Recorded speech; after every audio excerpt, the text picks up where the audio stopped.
Friendo, Steve here. And Larson. And welcome back to Going In Raw, the only pro wrestling podcast you need to be listening to on today's episode because, once again, it's Wednesday. We're going to take a look at your hot takes from the world of professional wrestling.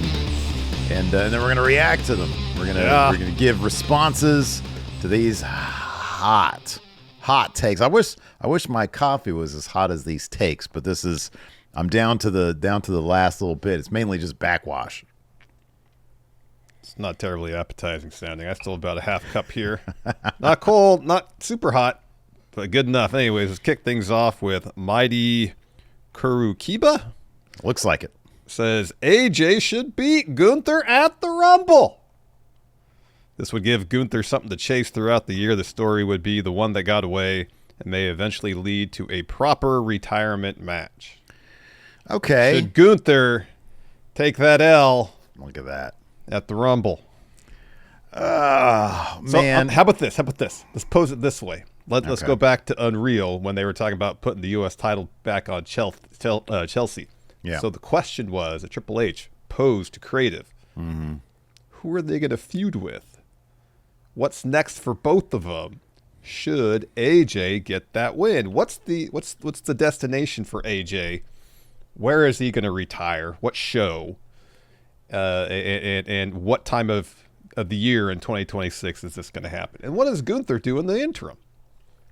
Gunther could do any number of things. You can give him Brock at WrestleMania. You can give him Jericho if Jericho comes back. You can give him Punk again. You can give him Seth when Seth is back. I think there's enough for Gunther to do in the interim. And I kind of like the framing of this as the one that got away. I think that's kind of a cool idea. I think that, I saw one take, I think in our comments yesterday, somebody said AJ should cheat to win the way Gunther didn't cheat to win, but was manipulative. Mm-hmm. So, AJ should be able to out-savvy Gunther the way Gunther out-savvied him. To give him, and maybe you could definitely tell a story where that causes AJ Styles to reflect. There's a lot of different things to balance here. Number one, what AJ wants, what the company wants, what's best for business. I think you and I would probably agree on this. AJ is absolutely deserving of his own special event to celebrate his retirement. Seemingly, AJ might not be interested in that, but I think that he's deserving of that for sure. A main event special. Maybe they would have, I know the men's Rumble always main events, but maybe you have AJ main event that actual Rumble premium live event, perhaps. I don't know if it's actually his retirement, I should say. But 1,000%, there is a story. Maybe you do this. Maybe AJ does the entire year and they give him a similarly themed AJ Styles retirement situation, but they do it more along, or they give him the Mickie James thing where it's the last rodeo where, hey, I'm winning until I retire. Yeah. The next Once loss I lose, I'm done. Yeah. Yeah. And maybe it does circle back around to Gunther. Maybe Gunther gets the title. And it's title for career at that point, because that's kind of the only thing you can do that steps up from, career on the line is title for career. So I think there's definitely a story. And here's the thing. If you tell that story, you get more AJ Styles. You get an actual retirement story. I'm in favor of this. Whether or not it's going to happen, again, seemingly depends on what AJ Styles wants. People mentioned that he debuted at the Rumble. It stands to reason, if there hasn't been any time added to his contracts thanks to injury or whatever the situation is, it might be that his contract does in fact run out at I don't know what his contract status is. I didn't go do any research. Same. But if his contract actually does run out at the Rumble, and AJ's like, I'm good. I just want to get on Twitch and enjoy my retirement, start a podcast. Like, he might, you see the success of the Fanatics podcast. He's got a lot of stories still, as we knew during his Twitch days. I'm in favor of it because it's more AJ Styles. I have no idea if that's what they're going to do, though. Yeah, I don't either. This light over here is being weird. Apologies. Oh, you're a little. Yeah. Do you have like a ring light or something right there? Yeah, it's acting up, so I'll just do that. Yeah, I don't know what's going to happen either, and yeah, a lot of it is dependent on AJ's timeline, I suppose. If he's ready just to be done, then yeah, it could happen at the Rumble.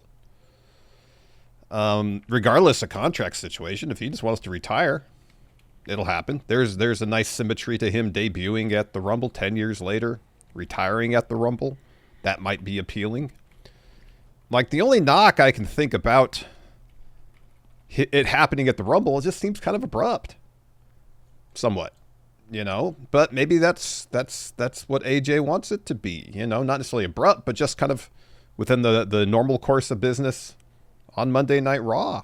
Maybe he doesn't want all the pomp and the circumstance and the long drawn out thing and the special theme show. Maybe he dislikes, all right, 10 years, debut and my career at the same event. Sounds good to me. Yeah. Again, a lot of it depends on what AJ wants to do and how that aligns with what the company wants to do. I think it would be an interesting story for Gunther to lose here, and then maybe they circle back around to AJ and Gunther at the end of the year, and Gunther gets the win. But I honestly don't know what's going to happen. You know, dude, back in September, it was reported by Fightful, sources close to Styles that indicated the deal's up around February of 2026. All right. So it would seem that this would be it. Could be. And it seems very AJ. You know, he's such a loved wrestler.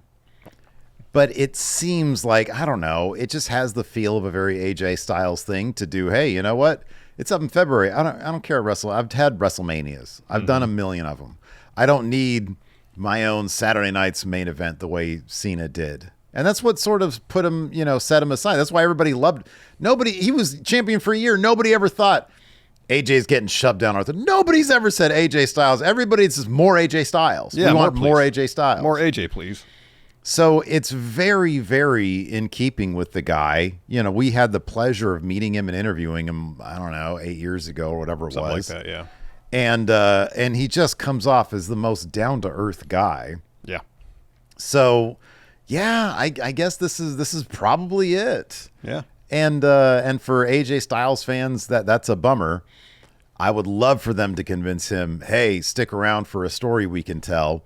But I also understand if he's done, Gunther wins. I mean, that's it just adds to Gunther, and he's helping out the company by adding to Gunther's resume. Mm-hmm. So, you also can't criticize that because that's kind of going out on AJ's terms. Mm-hmm. And I think ultimately that's what we want as well is, hey, whatever that dude wants, he deserves. He's earned. Exactly. 1,000%.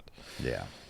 Next here, hot take from Benny Omega. Again, this is from Benny Omega. Benny Omega. All right. Brother of Lenny and Kenny. Says CM Punk has never been the best in the world. Damn. What the guy says it, It makes it so then? I mean, yeah, right, is wrestling, I mean, I guess so. I mean, but at the same time, was it Mantor said he was a Minotaur? Doesn't make him a Minotaur. Are you sure about that? Yeah. I will say this. I'll say this. For that moment in 2011, yeah, from the pipe bomb to that Money in the Bank match where he took the title and he went away, all eyes were on CM Punk. And if the wrestling world, if the best is considered, are you the biggest draw? Are you commanding the most attention? And are you putting on damn good matches? I don't know about the best matches, but I know you're not huge on the Money in the Bank match, but I am. Well, it's a good match. I wouldn't give it 5 stars, but it's you called it botchy. Well, here's the thing about CM Punk. He's a very, very, very, very, very good, at times great professional wrestler. He's not the most athletic dude.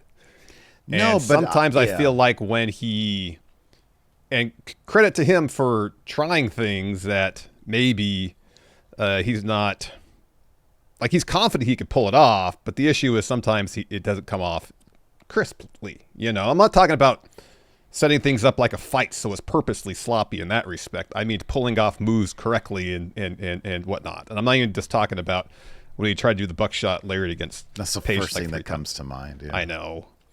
But he's just, in my mind, he's a very good pro wrestler.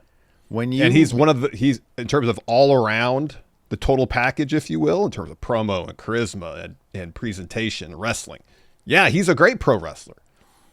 In a lot of respects, I think the in-ring work, which is still very, very good, might be kind of like the least impactful part of his whole presentation. When you look back on what the roster looked like in 2011,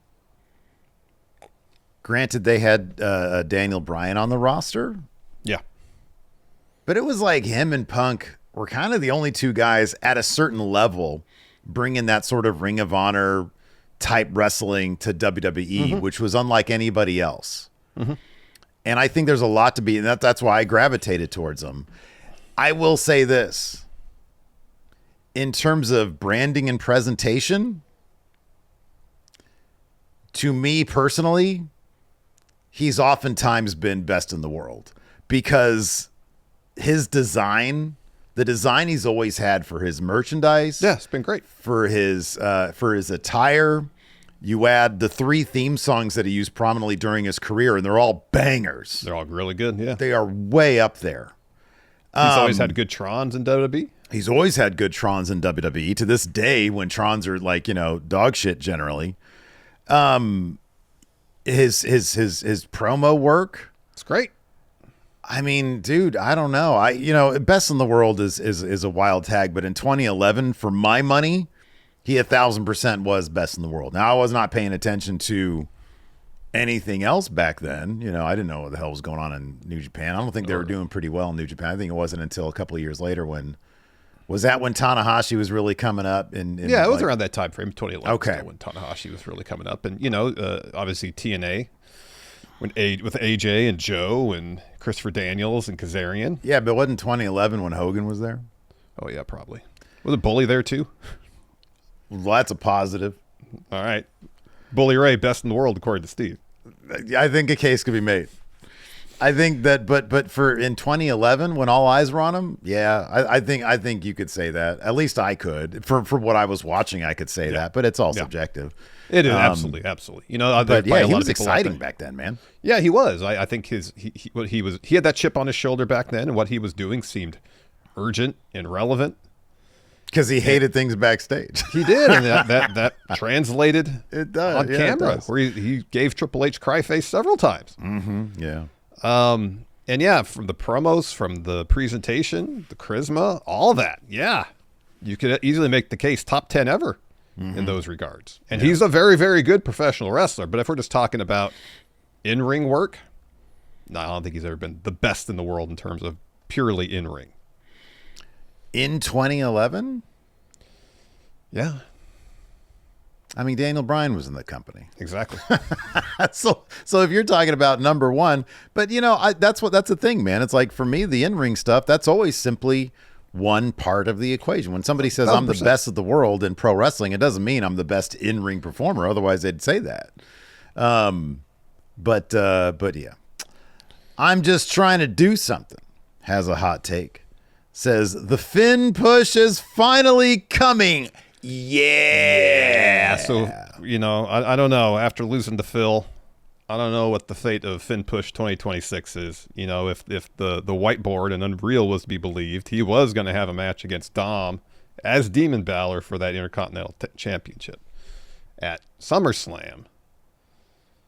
There's no guarantees he would have won that match per se because Dom just won it at the Mania prior. Mm-hmm. But you think if they're going to bust out Demon Balor. Yeah. But that'd be a huge win for Dom if not only did he beat Finn Balor, he beat the returning Demon Balor.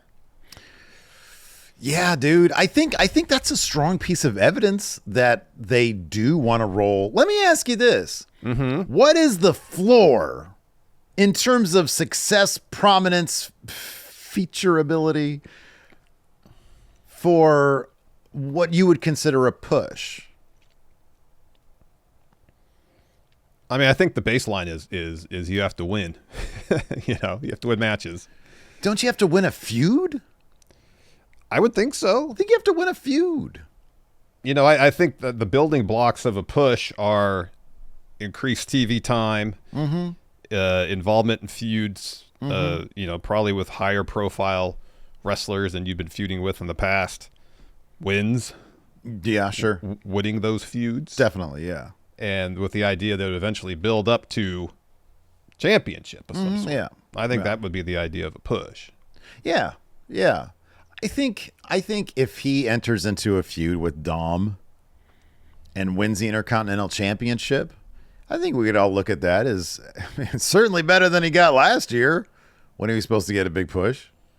So yeah, I think that there's some evidence, but as with everything, time will tell. And, hopefully those fucking yokels in the, looking back on some of the clips, you look at Ryan Ward right there, just probably thinking to himself, if I was just, if I was running things, get rid of Pritchard, get rid of Road Dogg, get something good here. All these other guys, Orkoski, if I was running things, man. But anyways, we got a sponsor for the show this week. Let's go ahead and talk about them. Let's do it. This episode of Going in Raw is sponsored by Factor. I try my best to eat well, but a lot of times it takes a lot of time to prepare a quality meal.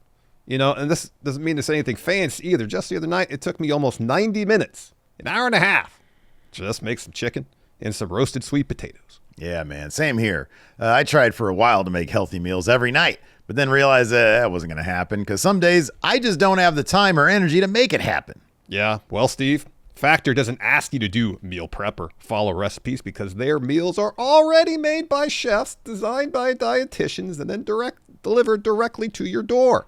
I'm talking lean proteins, vegetables, whole food ingredients, healthy fats. It's all the stuff I'd make if I had the time. And with Factor, I could heat it for 2 minutes and then eat. Yeah, and with Factor, you pick what fits your goals. There are 100 rotating meals every week, so if you're looking for high protein, calorie smart, Mediterranean, GLP-1 support, ready-to-eat salads, Factor has you covered. And Factor has a new Muscle Pro collection for strength and recovery, which is great for me because guess what, Steve? It's 2026 and Larson is looked to get jacked. Yeah. So head to factormeals.com/raw50off and use code raw50off to get 50% off your first Factor box plus free breakfast for 1 year. Offer only valid for new Factor customers with code and qualifying auto-renewing subscription purchase. Make healthier eating easy with Factor. All right, let's move on to the next one here. This one from Meaningless J, who says, AJ Styles not having an AEW run or match will be huge missed potential. Uninhibited by the WWE style against Ospreay, Omega, or anyone else for that matter is a dream. Given how well they treated Sting, it would be a fitting send-off for Mr. TNA to end his career in the new top alternative. I don't really feel like it's that huge of a missed opportunity. Honestly. Neither do I. And I have a decent reason why, I think. Why is that? We've already seen it. Pre-WWE, we saw him in New Japan and, of course, in TNA, revolutionizing shit. Yeah. And if you want those matches, it might not be with the Ospreys and the Omegas, but goddamn, he had some pretty good ones. He had some great ones against Tanahashi and Okada. Yeah. Shinsuke Nakamura. Yeah. Yeah, he had some killer matches. You go back to TNA, obviously, that 5-star match with Joe and Daniels. Mm-hmm. Man, there's been some killer matches in his career. And I think that was peak AJ Styles. Luckily I feel like he reached his wrestling peak prior to WWE, and he was still able to give us plenty of great matches up until the very end now. Yeah. So I don't think, and I think this last one with Gunther is going to be a great one as well. Mm-hmm. So there are certain people who I would love to see get an AEW run. Sami Zayn. Yeah. Maybe Kevin Owens. I think those are guys that, we didn't get to see them in New Japan. Yeah, they had the Ring of Honor stuff. They had the Ladder War stuff. So we got some of that.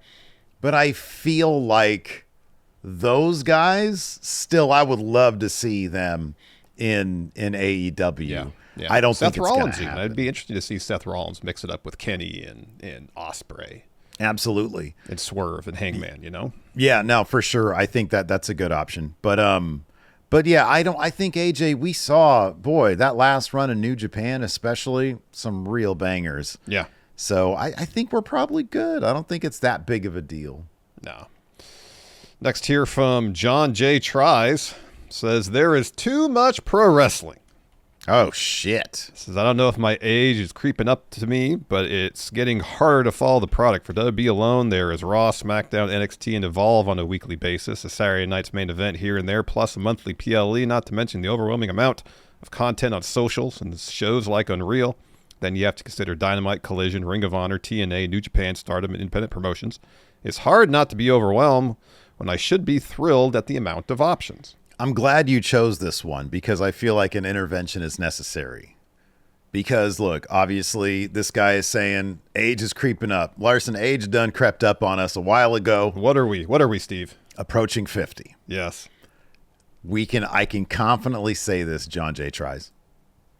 Larson and I, we watch what we need to watch to cover. And then if there's stuff out there that we're like, hey, I've heard a lot of buzz, maybe we'll check this out as well. Like TNA on AMC, for example. Which I'm so glad I did, because sometimes disasters are fun to talk about, if nothing else. Yeah. And now we know we don't have to watch TNA going forward.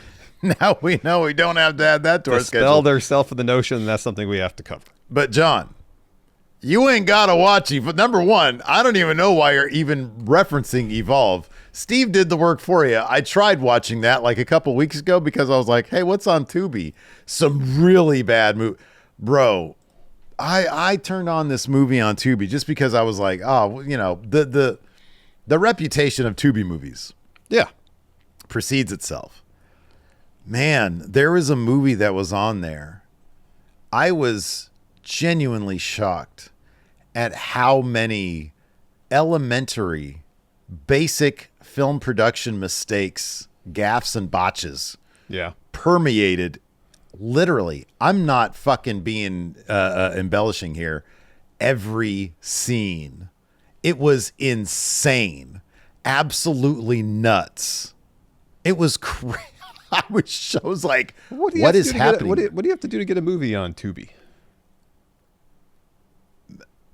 Export a file? I don't know. Is it like a YouTube for movies where you upload your movie there and then you just get a cut of the ad revenue or something? Like, what's the deal? I legit, it's something I want to look into, because if I send you the link to this movie, you can take, you could literally forward to any moment and be like, what is this? Anyway, sorry. Evolve. They got these kids in front of 25 people in attendance. Mm-hmm. I don't know. Like, it's just like, oh, I'm just perpetually stuck at a dirt worst, lowest attended indie show thing. Yeah. But it's like the same crowd every week, I think. So I don't know what the fucking deal is. It's horrible. It's awful. WWE's actual. We have a hot take here. We can just address it now since it could kind of play into this discussion. The Unlucky Conqueror says the NIL program has been a bust. So you consider like the pipeline as they established it, where you had the WWE ID, which I don't even know if that's a thing anymore. A lot of the people who first signed to it, I don't know. Like Zeta Steele, she's in AEW now. You know, Cartwheel's still around. Yeah, I think Cartwheel's still around. There's a handful of people I think, but he might just around. be an Evolve guy. I don't know. Yeah, I think so. And that's the thing. I think some of the ID people moved on to Evolve. They were doing, and maybe they just folded them in, but they were doing Evolve Originals versus ID Kids thing, situation. Angle. Yeah. But like the structure and what's supposed to be the pipeline just really hasn't seemed to be panning out, like maybe they had hoped. They got a lot of they've made some press in terms of signing collegiate athletes to NIL deals. I don't know how many of them have actually made their way to NXT or the Performance Center. Yeah, I don't know. I just don't know.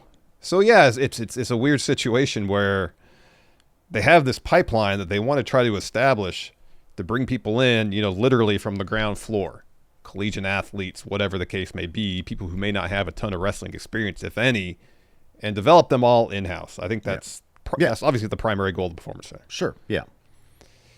And yeah, there's been some success stories, but it just seems like the pipeline as it's kind of being constructed, I don't know, something seems a little off about it. What do you think the ratio is for every Trick Williams? Mm-hmm. How many NIL kids do you think they brought in? Or just signed to deals while they're still in college? Yeah. I mean, I any number I give you is just going to be an absolute guess. You think it's north of 30? I don't think it's that high. I don't know how many deals they sign. I was going to say maybe 5. You think so? You think? Whoa! For every, I would consider Trick a major success. Absolutely. Trick, Oba. You think for every major success they've signed only 5? I don't know for sure. That's why I don't know. I think the ratio is way more out of whack. It could be. I was thinking maybe 5 to 10, but I remember the last time they announced, a class of NIL signings that was, more than like a handful of people. Yeah. So I just don't know. Because I don't know. I don't know who from LFG, from NXT. I don't know who's going to make it to Maine. I don't. Is Stax going to make it to Maine? Tony D probably will, given what they're doing with him in NXT right now. He's like a featured guy. Stax was on Unreal. He was training Jelly Roll? Yeah. I know Jensen was Brooks, too. Brooks Jensen was in there too, and it was Stax as well. Yeah. It was okay, Jelly Roll. Yeah. Yeah, but I don't know if they're going to make it to Maine. Yeah, I don't know either. So yeah, I think, and I guess my question is, for WWE from a business standpoint, this is not something we're going to know, but from WWE's business standpoint, how many NIL contracts are they willing to dole out per success story? Yeah. What's worth it? If they sign 100 NIL kids and they get one trick, is that worth it for them? I mean, part of it depends on how much these NIL contracts are for. Yeah, right. You see some of these. I don't think they're very much. I don't think so either. You see some of these collegiate athletes making a ton of money off their NIL deals. Yeah. And the transfer portal being like super wide open at every offseason because there's just new offers coming, every which way for student athletes. But I wouldn't imagine WWE's NIL deals are anywhere close to what. All right, let me the starting quarterback at Oklahoma is getting. I think Goldberg's kid was complaining about that, or Goldberg was complaining on behalf of his kid. Could be. Let's say they give an NIL kid $25,000. Sure. For first dibs. They do 100 of them. That's $2.5 million. They get one Trick Williams out of that. Do you think it's worth it? I don't think they're gonna think it's worth it. For a 25-year career. Yeah. Where he's making money for the company hand over fist. He's also getting paid well. Yeah. But that's that amount of money in theory every year with no guarantee you're going to get a Trick Williams. You know what I mean? Yeah, but you got to think for every 100 you're going to get a Trick. Oh, I don't know. If that were the case, you just said 5. You just said 5. I don't know. I don't know the number. I just pulled a number out. I don't know what it is. Okay, let's go back to the original thing. Yes. Is there too much? Just watch what you want to watch, man. Watch what you like. It's impossible. Don't Nearly feel impossible. Pressure. Don't feel any pressure. Watch what you want to watch. If it's causing you stress to follow everything, then just don't follow everything. Don't watch everything. It's the beauty of free choice. You could do whatever you want to do as long as it doesn't infringe on the rights of others. If you don't want to watch wrestling, you don't have to. No. And ingest it in YouTube clips. You don't have to watch, if you want to keep up with WWE stuff, you ain't got to watch everything. You certainly don't have to watch NXT. If you just like main roster, And you don't even have to watch the weekly shows most of the time because the stories are pretty straightforward by the time you get to the PLEs. And the first 5 minutes of every episode is a recap. It's a recap of what happened in the previous show. If you just want to keep tabs on what's going on, just read the newsletter. There's recaps of everything. Yeah. Every week. Yeah. Next here, Zachary Finn says the Bloodline saga ruined fans' expectations around WWE programming because it raised the bar too high. Right now, Triple H is delivering consistently good product on par with his NXT days with cool moments and memorable TV title changes. I get wanting more, and I would love if every week was peak dramatic television, but it is an unrealistic expectation for a wrestling show. I don't know, man. I look at what's going on in the writers' room. And I think both these things can be true. I think producing 52 weeks a year, 5 hours of product, I guess now 5.5 hours of product every week is a complicated, not easy task. Mm-hmm. I think that task becomes infinitely harder when you have people like Bruce Pritchard and Road Dogg in the writer's room. When you're wasting time on a guy who does not have a plan, like, okay, should we do this title change? Okay, well, what next? What do you do? Who's she going to feud with? I don't know. If that's par, if that's like what just happens on a regular basis, why is he there? Mm-hmm. Why is he doing that? Why are you doing that? So I think you can make your life a lot easier and give us Bloodline. Here's the thing about the Bloodline. I don't think Bloodline stuff was all that difficult to do. It's like it's a pretty simple template. Mm-hmm. I hesitate to use the term explore the interpersonal dynamics between characters because we say it all the fucking time. We got to put on a t-shirt at this point. At this point, we should. Yeah. I like wrestling for the interpersonal dynamics between characters. Exactly. Okay, yeah. I'm gonna do that now. There you go. So I don't think it was that difficult to do. I think that they stumbled upon something that was like, oh, wow, this is really good. But I think it can be replicated. I just think that, you need some younger, fresh minds there. Like Ryan Ward, that dude seems like he knows what he's doing. That Beckstrom guy seems like he knows what he's doing. Ed Koski seems like he knows what he's doing. Yeah. Get the old farts out of the room and let the young minds cook. Yeah. We saw elements of what they were doing with the Bloodline with Judgment Day. Yeah, for sure. It was different, but the same idea. You have these strong characters, you put them together, see what happens. Mm-hmm. When personalities clash. See, I'm trying not to say interpersonal dynamics. Yeah, well, we're going to say that for the shirt. We will. We'll say it until the shirt is released. Right. And that's all it takes. If you have strong, well-defined characters, and the performers know who those characters are, and are confident performing those characters, you just put them together. Yeah. Everybody's got their own aims and goals and motivations. And those will come into conflict. Yes, exactly. That's it. That's what at its essence, that's what the Bloodline was. Yeah. And that's all you got to do. Yeah. Half the time in wrestling, it's just, I don't like you, let's fight. Which, yeah, it's fine, it motivates a match. But why? Why don't you like each other? Oh, you slighted me 10 years ago. Fine. Give me a little bit more. Yeah. How does that little seed of resentment develop into something more? Like I thought, even with like Seth and Punk, that is obviously an element, the primary element of their beef. But I don't really feel like they've actually really explored it beyond some slight that happened 10 years ago. You know what I mean? Yeah. It's all kind of nebulous ideas like, oh, I don't like this guy here because, oh, he's bad. He only looks out for himself. He's bad for business. Well, I mean, you see how Punk is comporting himself on camera and off camera. That doesn't align with what Seth is saying. I feel, generally speaking, when you accept the mean as what's good. You accept competence as quality. Yes. Yes.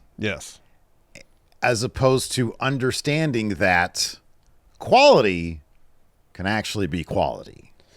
It's just we get the means instead. We get the average instead. If WB wants to be, I mean, they are just financially in terms of their Q score, in terms of the awareness of, people around the world of what WB is. Yeah, they're the top wrestling promotion. But if they really want to become come off as a top wrestling promotion, you're paying these writers probably hefty sums of money to come up with ideas. I'm sure Road Dogg's making a good chunk of money. I'm sure Pritchard's making a ton of money. Triple H is making a ton of money. Yeah. And if these creative meetings are simply, well, this person to have the title, or who are they feuding with next? If that's the extent of the conversations being had, and it takes someone like Ed Koskey or the other dude to like actually interject with some, all right, this is why it should or should not happen because of the characters. Yeah. Like the people who have character first and foremost in mind, their voices should probably be the loudest in that room. I couldn't imagine what's going on through like the younger minds' heads. The young, when Road Dogg sit there, "Arr!" And then you have like the Triple H and the Michael Hayes who are sitting there understanding the mechanics of the actual match and how to get the crowd up and down and what you want there. And I think that's very valuable stuff. That's the valuable part of it, but then character has to play a role in all that. Sure, absolutely. Yeah. And I feel like sometimes it's simply a situation. All right, we got a pay-per-view in a month. Who is this person going to have a match with? What's the quickest way to facilitate that match? All right, this. As opposed to, all right, let's have something a little meatier. I think that's all it is. It's just give us something with like just a modicum of depth to it. Yeah. That's it. I think that's all we're asking for post Bloodline. We saw what could happen if you have these richly textured characters with dimension. What did Paul Heyman say in Unreal? He said, our job is to get people to want to watch the next chapter so bad they pay us for it. They're willing to pay for it, yeah. And now it's just like we're paying to wait. We're paying to see if something good happens. Next well, up. we're paying for the hope that, at least when we're watching the show, we have to pay for something will happen there. Yeah. As opposed to we're so eager to see what happens, we're willing to dish out our money for it. Yeah. It's a weird inverse of that relationship, yeah. Ryan Mizzou here says this year's build for the actual Royal Rumble matches is underwhelming. Undercooked, yeah. There's, a handful of people declared for the Rumble, and that's it. God damn, we're 10 days away. We are. Yeah, but a lot of years past, you're like, all right, it's down to these 2 or 3 people because it makes sense story-wise, because they've been setting things up. This makes sense to happen. This makes sense. Yeah, but I you know what, dude? I'll push back on this. I kind of like that the field is so wide open. I don't mind it either, but it feels like a situation where it's wide open because they haven't done anything to tell stories leading to the Rumble, as opposed to, this person could win, this person could win, this person could win, because it makes sense storyline-wise. So often it's a foregone conclusion. Cody's in it. I don't know if Cody's going to win this year. If Cody gets a title shot, it's going to be because he won the chamber match. I feel like. Yeah, I have no idea. Although if Triple H tells him every kind of secret story beat that's going to happen, maybe 3 of the last 4 Rumbles, sure. It is hilarious. That is one of my takeaways from Unreal is Triple H and who he likes, who he seems giddy to talk to. Hey, Walter, come here. Yeah, I'm telling you this, Cody, because you're the guy here. Really? That's why you're telling him? I know. He doesn't need to know. No, he doesn't need to know. But, the AJ Gunther thing I think is good. What else is fucking happening? I think the question, as I read this, relates to the actual Rumble matches. Yeah, it's just a bunch of declarations. You're right. I cannot argue with there's no writing for this. No. It's just happening. But that being said, I guess my counter would be, we don't actually need writing for it because it makes it more unpredictable. I don't know who's going to win this shit. I know I'm going to be eating some breakfast, though, it's like going to be at 10, right? Yeah.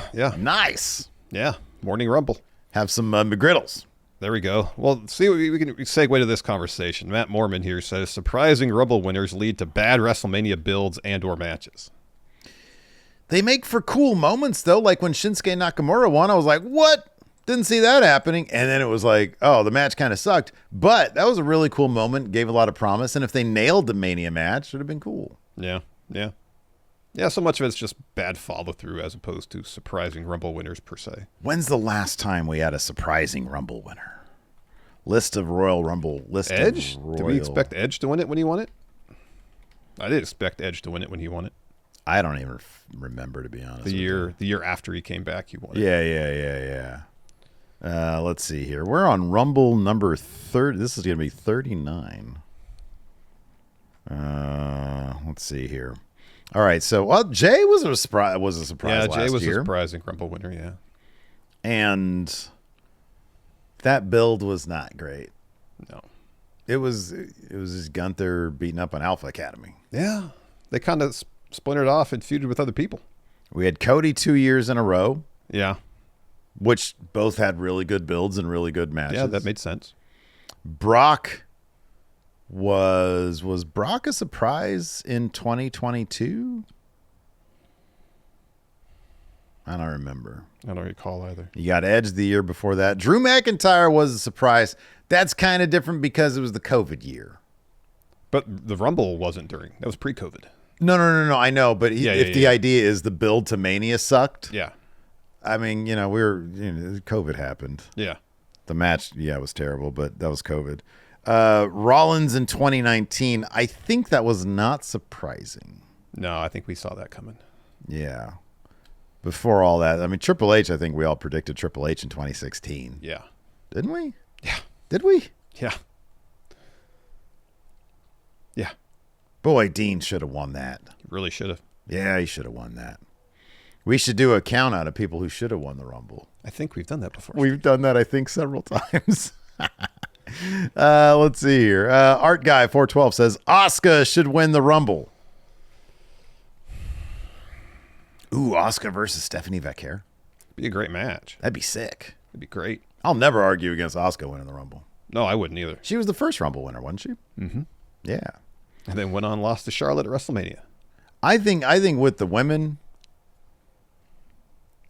I think there's not a bad answer for the top 10, possibilities. Jeez. I would think at this point, though, if Bianca's cleared to return, she's got to be the favorite. Given that we haven't heard word one about that, makes me think that maybe she'll be in the chamber. That's a crazy finger injury that's kept her out this long. But I guess if she can't, that was the thing. She couldn't bend her finger at that. Which one was it? Which finger? I think it was one of the middle fingers. Man, I was watching. What was I watching the other day? I was watching some video where Bianca, was it a video package? I don't know what it was. I was going back and looking at. It was I don't know, something from her last year. Mm-hmm. I miss her. Oh, she's so good. I miss her so much. Just hey, you don't need the finger. Just take it. You want to do like a Ronnie Lott situation? Yeah. You know that story, right? Come back. No, I don't. I just said, yeah, like I know the fuck you're talking about. So apparently this is the legend. I don't know if it's real or not. Great. I've heard it several times from different people. It was during a game or something, and he broke his finger.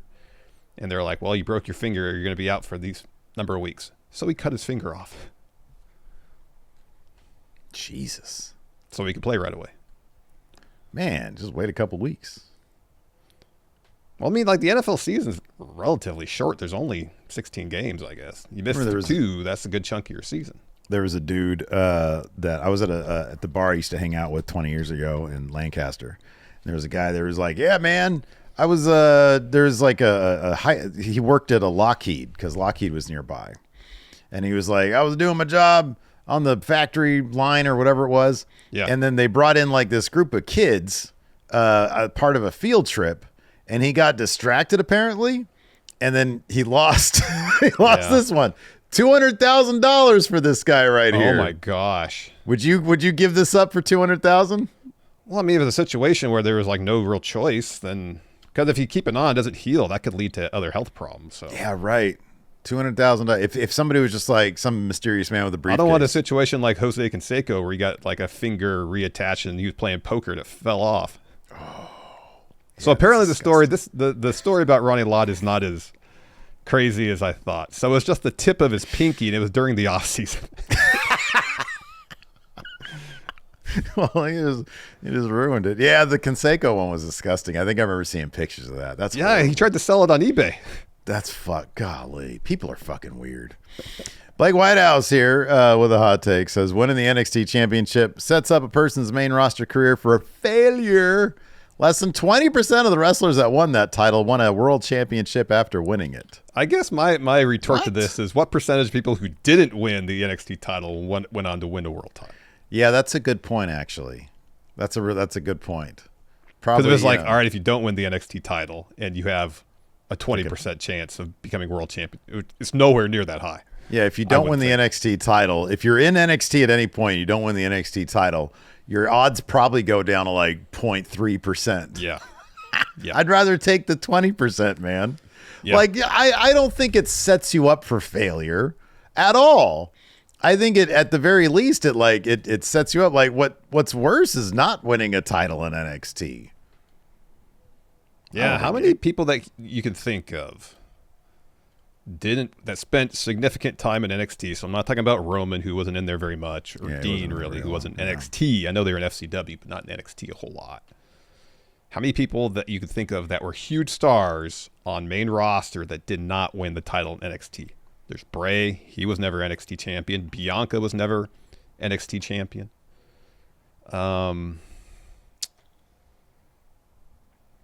Rhea was. I'm seriously trying to wrap my head around your question. And I get what you're saying, but I'm so focused on, okay, who did win the NXT champion? I get it. Like Gargano, Aleister Black, that whole, like the later years of Black and Gold did not have, like Keith Lee. They did not have. But then you have like Drew McIntyre. Yeah. He did all right.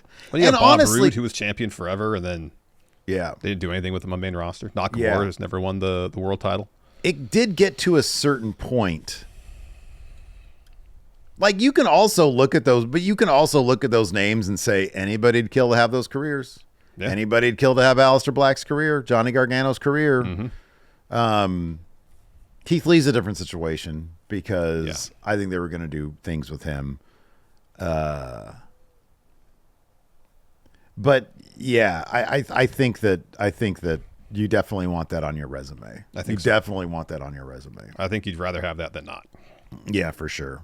Homeboy 1153 here says, what has taken them so long to put the Lucha Brothers back on TV?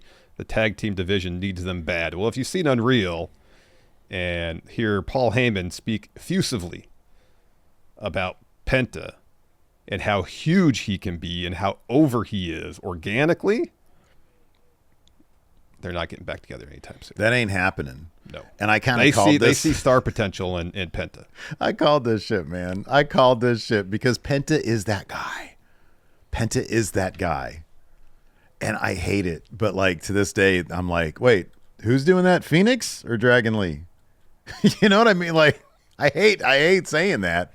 Or isn't there like another one that's kind of like in the same boat? Phoenix is over on SmackDown. Yeah, Dragon Lee's on Raw. They're on Dragon Lee's on Raw. What's that? So they're on different shows. He's the pin guy. Dragon Lee? Yeah. Yeah. He's the pin guy, even though he was just tag champion. Yeah. Yeah. Golly, why do I think I'm trying to think of somebody else? But I guess not. Yeah. No, I don't know. Yeah, it's Phoenix is just there on SmackDown, dude. Yeah. I once they had that short-lived tag team with him and Andrade, with Phoenix and Andrade. Yeah. I was like, oh, they brought Phoenix in to be kind of a depth guy, huh? Yeah. But Penta, you cannot look at the presentation of Penta and like his promos and like his eyes. I mean, it's just so fucking good. Yeah. And then you add in the wrestling stuff. Yeah. Which is fucking great. Yeah. I love the violence. Let's talk about that fucking commercial kills me every time, and I love when they run it. We're talk about your finisher. Oh, the Penta driver. Yeah. Hey, Adam Pearce, why you no love Penta? Everybody love Penta. God damn it. I heard Phoenix say that shit. He doesn't get an opportunity to do that stuff. He couldn't say that shit. Phoenix is a really good wrestler, though. Is there another really luchador? I'm trying to think of this other luchador. I don't know, man. It's not the Americanos. No. You think about that. We'll get to this hot take from Zondo 321 says Unreal proves that Steve and Larson are better than Triple H. Says the booking meetings in Unreal have such surface level discussions with so little depth. Decisions show that most podcasters put more effort into WB stories than WB does.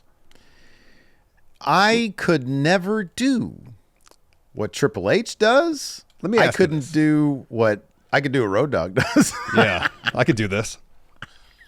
I could get frustrated pretty easily. Turn my back to the other people in the room. That's easy enough to do. Yeah. How much time in total across 2 seasons of Unreal thus far have we seen in the writer's room?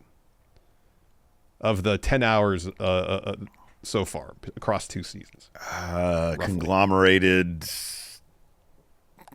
Golly, 10 minutes seems stretching it. Not very much. Not very much. Not very much at all. So we're getting a small glimpse into these discussions that are happening in these hours-long creative meetings, probably. And they could be manufactured just for that, Yeah. you know, for all we know.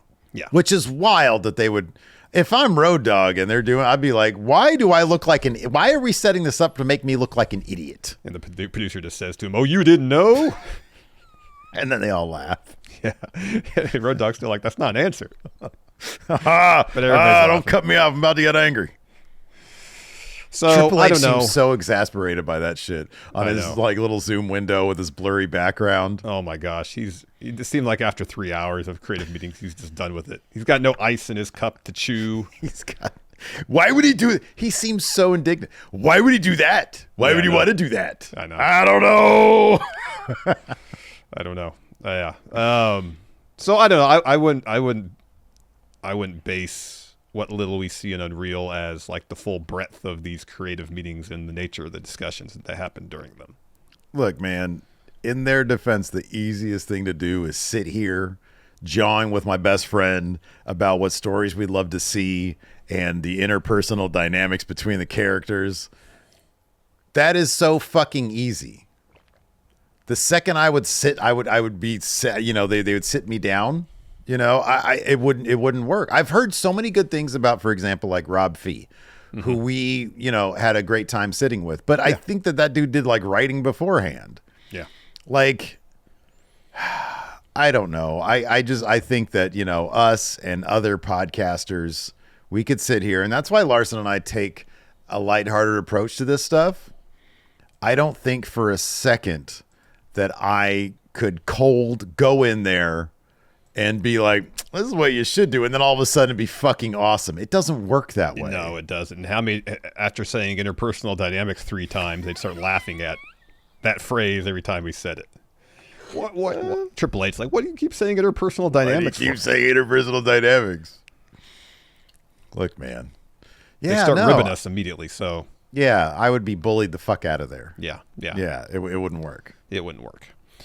Last one here, movie one. Diehard Homer says Al Pacino should have never won an Oscar for Son of a Woman over Denzel for Malcolm X. 1000%. Denzel should have won that Oscar. Let me see who else was nominated, because Al Pacino should not have won that shit. No. He's got a great ass. He won an Oscar for hoo-ah. Yeah, I hate when people just give an Oscar for big performances. You know? It's like, come on, man. We need some nuance. Exactly. What year was that? 93? 4? 94? I thought it was earlier than that. Oscars 1990. 93. Yeah, it's 93. 93, so it would have been for performances in 92 by and large? Yeah, 92. Sorry. Yeah, 92. Is that right? Yeah. 90. Okay. So wait, best actor in a leading. Okay, best actor in a leading role. See, you have Al Pacino, Robert Downey Jr., Clint Eastwood, Stephen Ray. I think it's Ray. Yeah, I think so. And Denzel Washington. So Stephen Ray was for The Crying Game. Robert Downey Jr. is for Chaplin. And then Clint for Unforgiven. And then Clint for Unforgiven.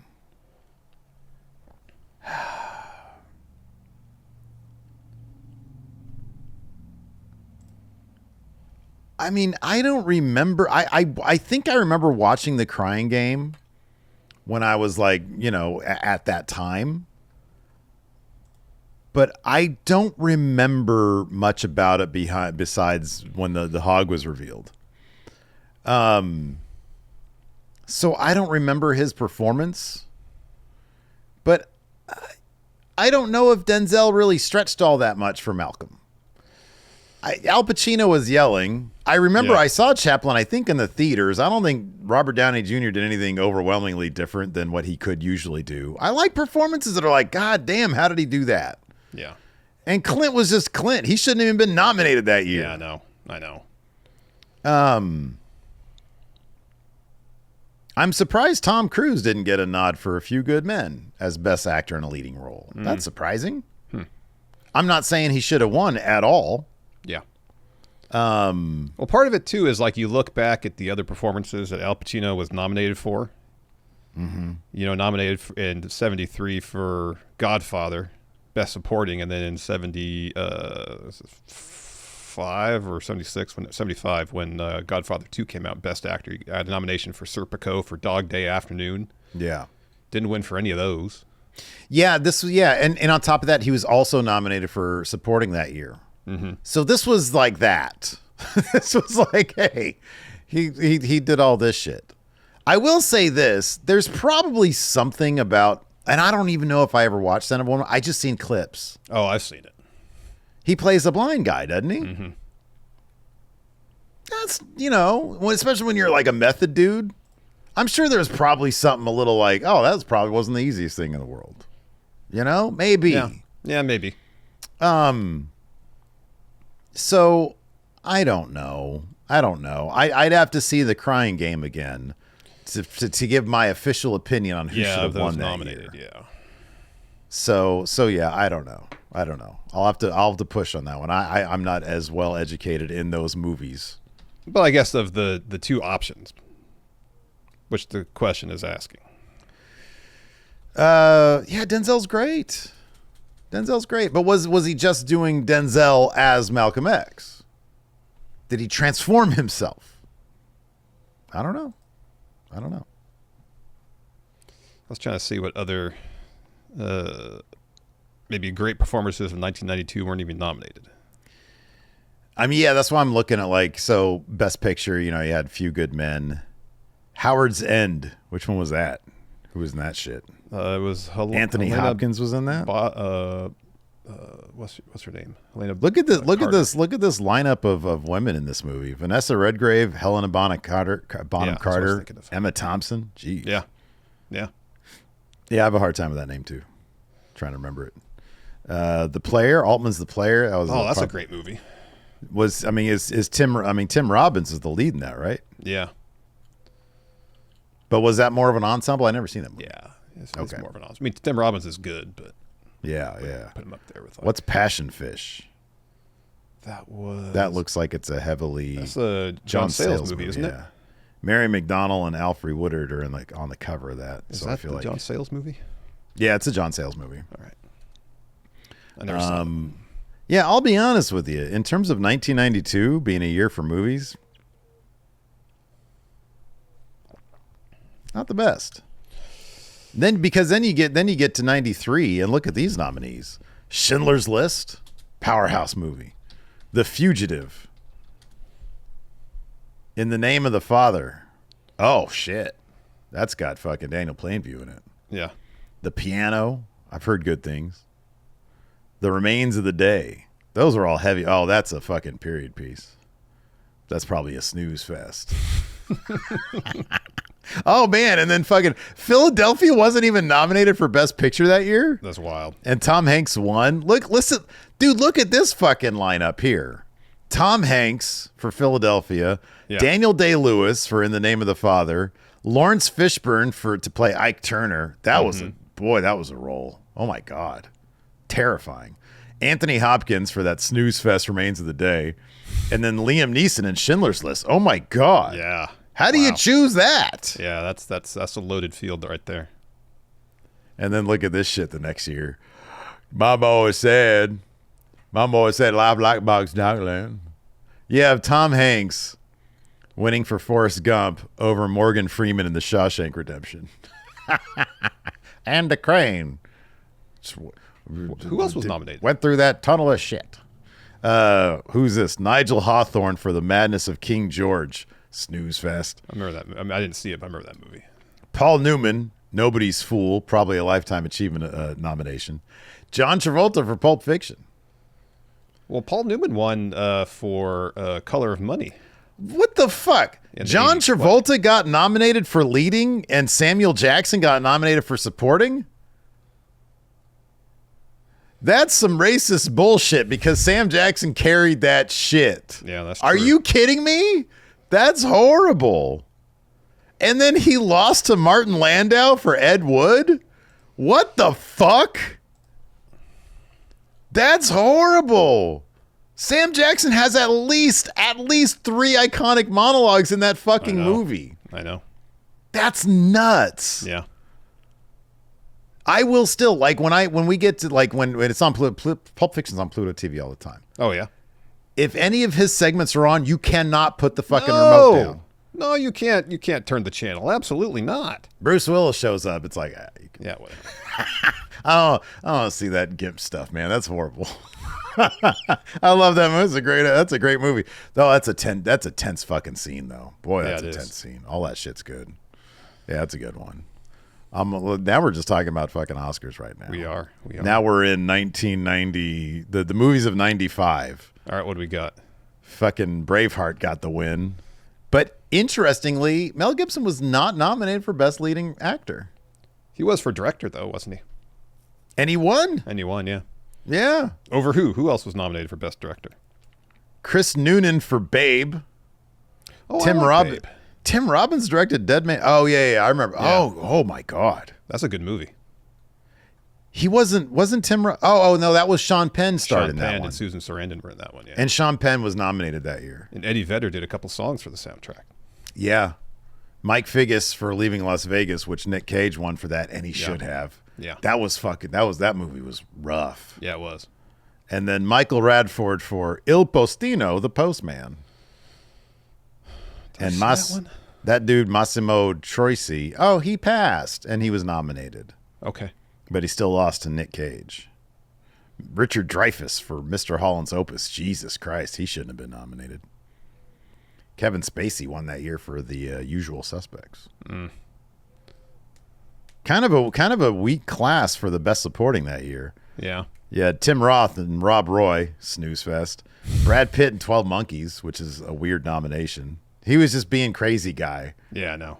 Ed Harris for Apollo 13, which is like a fucking, movie of the week type shit. I like Ed Harris, don't get me wrong. That movie's awesome, but it's so like, really? You're going to get him out? It's a procedural. It's what it is. Yeah, that's exactly what it is. Procedural. Yeah. Nobody is stretching the limits of acting in that movie. No. It's a well-made procedural. Yeah. It's a really entertaining movie. Yeah. Yeah. James Cromwell for Babe. Babe's great. When's the last time you've seen Babe? I've never seen Babe. It's a good movie. I'm not judging. I love when you throw me a curveball. It's a really good movie. That's cool. I never saw the sequel, though. Babe, Pig in the City. Never saw that one. Yeah, we just watched Oh Brother, Where Art Thou? It's a good movie. And I was like, how's Bama going to take this one? And, it for these kids these days, it opens up so slow. Mm-hmm. But by the end of it, she was fucking laughing at every little thing great. George Clooney was doing. Yeah. She loved his character. Yeah. I'm a Dapper Dan, man. There's so many goofy faces in that movie. Yeah. John Turturro is just goofy face after There's so many like one-off throwaway lines in that movie too. When they're in the barn, we're in a tight spot. I think the first time Clooney says it, he's not even on camera, The last time he says it, he's not on camera. That's what it is. Yeah. It's like in the background kind of. Yeah, it's so great. But honestly, the scene stealer in that movie is what's the actor who played Pappy O'Daniel? Mm-hmm. Oh, brother. He is so fucking funny. Charles Durning. Yeah. God damn it, he is funny in that movie. Yeah, he's funny. You dumb some bitch. Everything. Just throwing it. He throws his hat at his dude. Give my hat back. You dumb son of a bitch. Anyways, that's going to do it for Hot Takes today. Yeah. Thanks, everybody, for tuning in. We appreciate it. Till next time, we'll see you guys around. Goodbye.